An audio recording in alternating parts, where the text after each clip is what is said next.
അങ്ങനെ സ്ത്രീകൾക്ക് നേരെയുള്ള അതിക്രമങ്ങൾക്ക് എതിരെയുള്ള ഒരു കഥയായി മാറട്ടെ എന്ന് മാത്രം ഞാൻ പറയുന്നു. നന്ദി.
സംഗീതം കീബോർഡ് റാക്സിൻഡിക്കാരോട് കടം കൊല്ലങ്കോട് ശശി.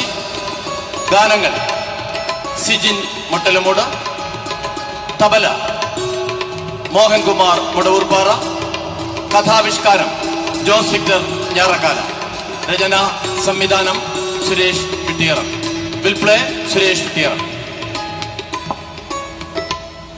അങ്ങനെ കാലക്രമത്തിൽ പനയനാർക്കാവ് ലക്ഷ്യമെന്നും ഈ കാവ് സ്ഥിതി ചെയ്യുന്നത് പരുമല ദേശത്തായതിനാൽ പരുമല യക്ഷി എന്നും ഇന്നും വിളിക്കുന്നു.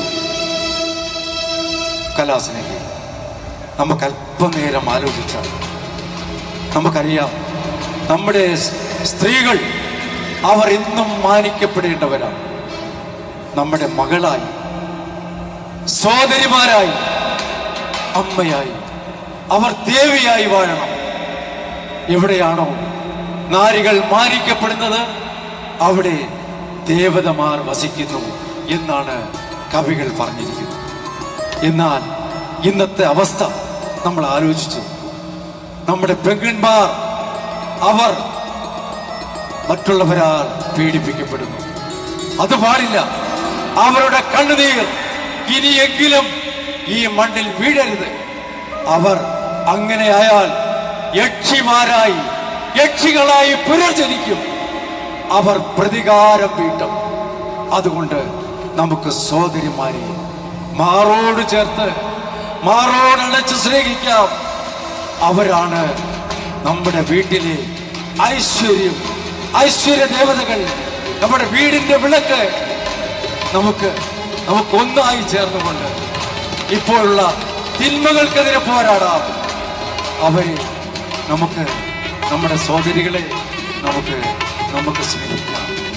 അങ്ങനെ ഒരു പ്രതിജ്ഞ എടുക്കാം. ഇന്നത്തെ നമ്മുടെ ഈ കലാമേള വെറുമൊരു കഥയല്ല.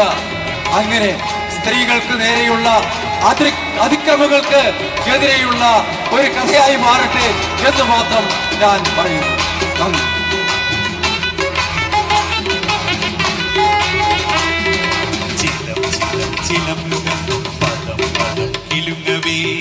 നിറഞ്ഞൊരഞ്ച് ലാസ്യമാണ്